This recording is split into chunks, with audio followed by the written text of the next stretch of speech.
Horror works best when it takes you by surprise. The fear of the unknown is what drives the scariest of stories, after all. Whether it's monsters wilder than your darkest imagination, or the black void staring back at you when all the lights have gone out. So dumping a big fat plot twist into your movie is the best way to replicate that and scare your audiences shitless. A good twist really is something that breaks a film or commits it to eternal adoration, as anyone that's watched High Tension can vouch for in either direction. Narrative left turns that come out of nowhere and actually stick the landing really are horror movie gold dust, and transforms the arbitrary into the awesome. I mean, what's scarier? Your average, boring zombie redneck torture family, or a zombie redneck torture family controlled by a government operation designed to stop us being totally annihilated by a race of ancient gods? Your Honour, I rest my case. I am the blindfolded Ash from What Culture, and these are 10 awesome horror movie twists you never saw coming. 10. Esther is a 33-year-old psychopath. Orphan. When you adopt a sweet girl into your young family, you'd expect there to be some settling in period. But for 9-year-old Esther, as she's welcomed into the Colemans' lives, she seems almost too good to be true. A talented artist, a kindly sibling to Max and Daniel, and remarkably mature for her age, Esther fits in like a dream to Kate and John's situation, coming as a breath of fresh air after tragically losing their third child in a stillbirth. She is their golden child. Or at least, she is until she starts brutally killing pigeons and breaking ankles of other children, where we start to get a hint that not everything is as it seems. And oh boy, is everything not as it seems. The twist of Orphan reveals itself when Esther begins wiping makeup from her face and popping out her grotty fake teeth, undressing to show herself as a fully grown woman rather than the preteen she was posing as. A dangerous psychopath escaped from an Estonian psychiatric facility, she is really 33 years old, intent on seducing John and killing the Colemans before burning their house down for good measure. Well, shit, that wasn't what we signed up for. 9. Everyone is a figment of a personality disorder. Identity. Identity starts out with a fantastic premise, where a group of 10 strangers end up stranded at a Nevada motel as a rainstorm sets in and blocks the roads out of town. As they get to know each other, they slowly realize a murderer is in their midst, killing them off one by one in the order of their room keys as they desperately try to figure out which one of them could be the killer. Unsure if supernatural intervention is behind the gory deaths or just one sick individual, watchers are never told quite what's going on until we are deep into the third act. And it turns out that none of it is real at all. It isn't a dream, or a coma fantasy, or a drug hallucination, or any other kind of convoluted sleeping mechanism to make the story spicy. Instead, the motel dwellers are all aspects of one man's dissociative identity disorder, who is under treatment to try and flush out a murderous personality hiding in his head. The film doesn't stop there either, lulling audiences into a false sense of security when all the personalities are wiped out apart from one woman and a small, innocent, 9-year-old boy named Timmy, who turns out to be the host of all the stabby tendencies because, of course, it's always the 9-year-olds. 8. None of the film matters. Would you rather?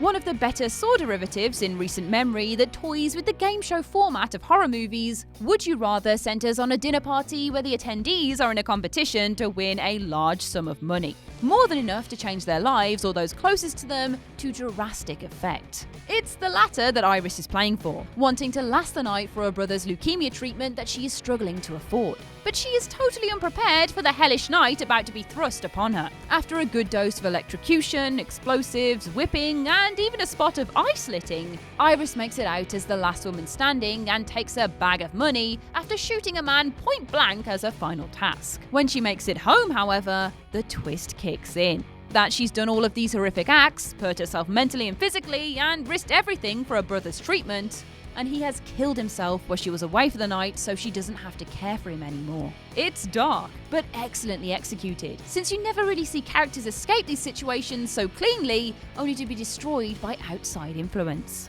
7. The old man has a baby-making racket in his basement. Don't Breathe. One of the few brilliant horror movies of late that have played with sensory deprivation as a key theme, Don't Breathe focuses on a group of petty criminals targeting a blind old man house who's rumoured to be sitting on a $300,000 cash settlement from losing his daughter in a car accident. They break in to grab the prize, but get far more than they bargained for when he turns out to be a highly trained killer from his days in the Special Forces, able to hunt them down and murder them with surprising capability as the night plays out. Don't Breathe's best twist isn't one that comes at the end, however, but one that lands squarely in the middle of the narrative. Just when you think you're getting your standard home invasion subversion and that these criminals are fair game for preying on an innocent pensioner, protagonists Rocky and Alex manage to make their way to the basement.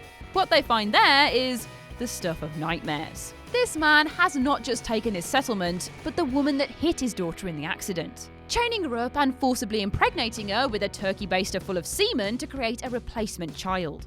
Suddenly, I've gone off the thought of Christmas dinner. 6. The attackers know they're in a film.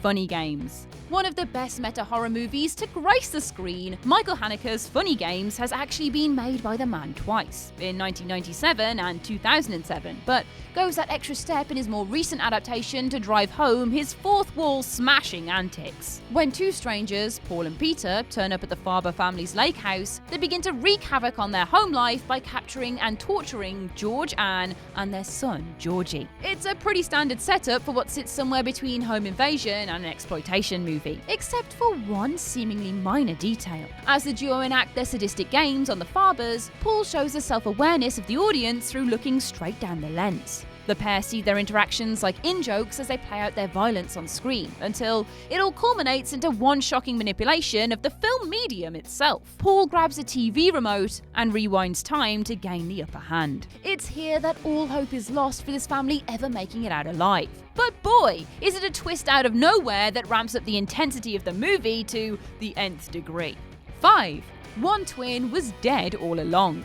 Good Night Mommy. An Austrian movie about two twin boys who suspect something is wrong with their mother, Good Night Mommy slowly ramps up the tension as it devolves into the weirder and weirder, with Elias and Lucas stopping at nothing to figure out the truth of who they believe to be an imposter. When their mother returns from cosmetic surgery with bandages on her face and a whole new attitude towards her children, the pair end up trapping her in their home until she's honest with them, though we eventually learn at the end that she hasn't once told a lie. Despite seeding clues throughout that the mother has been replaced by a lookalike, it's actually the twins that aren't what they seem, with the twist culminating in the reveal that Lucas died in an accident before their mother came back home. Her inability to see Elias' hallucination of his brother results in him tragically burning the house down, making the whole thing even more of a harrowing experience when we finally get to the end. Never trust twins in a horror movie, eh? 4. The protagonists are ghosts. The Others. Nicole Kidman's step into the spooky side of things is an understated one, but a film that continues to persevere far longer than its sell-by date by the power of its twist alone. Taking a leaf out of the books of famous examples like The Sixth Sense, it is definitely not unheard of to have characters be dead all along, but never quite with this much conviction from every character in the movie.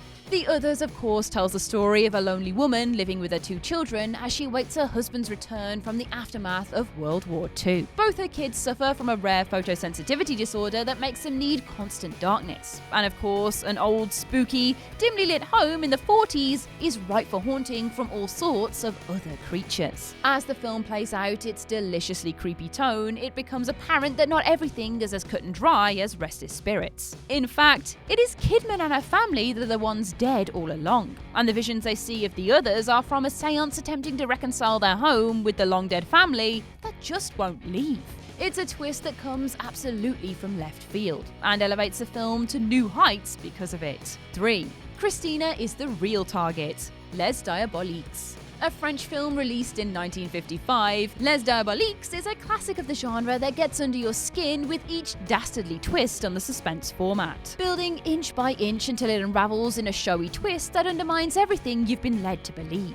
When an old, nasty head teacher of a boarding school, Michel, gets too big for his boots, his wife Christina and her lover Nicole decide to take action against him, namely killing him off to end his reign of physical and emotional abuse to all those close to him. The pair decide to drown him in their bathtub, and then throw the body in the school's pool to appear as if he died by accident. Only, the next day, when the body should have been discovered by the police, they have got a completely different person. Christina is slowly plagued by her dead husband's presence as she tries to carry on with her life, with the end seeing him reappear in the flesh, alive and well, out of the bathtub she drowned him in. Turns out Nicole had other plans for Christina, and it was all a ruse to quite literally scare her to death, rather than just enacting the whole plan on her in the first place.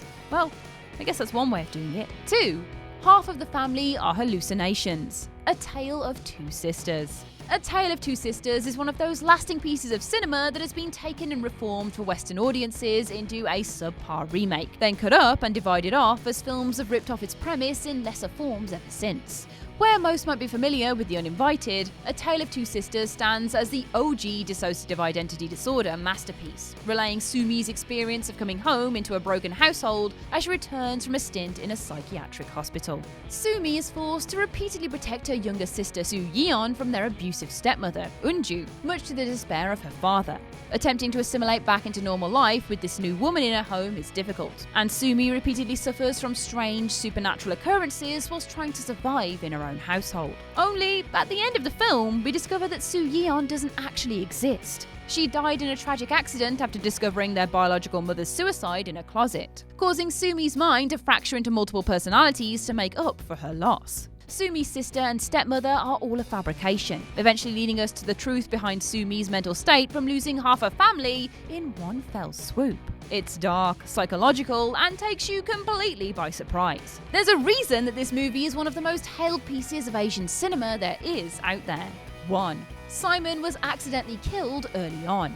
The Orphanage. J.A. Bayona's brooding psychological horror movie that sees young Laura buy an old orphanage to turn into a home for sick children feels like it can only go one way. It's got the classic creepy setting, a mystery to uncover, and a whole bunch of unsettling horror movie children to populate its dark corners. So what more can it have to offer than the standard genre fare? The answer, as it turns out, is plenty. What could so easily devolve into a trope-heavy mess manages to take a sharp turn at the end that encapsulates all the tragedy and heartbreak seeded carefully throughout the narrative, flipping the terrifying into the traumatic with one sickly revelation. After Laura moves into the orphanage to fix it up with her son Simon, he hides from her at a party after an argument, meaning Laura then spends the rest of the film trying to find her missing son. What she doesn't realise is that by searching for him and moving construction scaffolding, she traps her son in his hiding place where he accidentally breaks his neck trying to escape.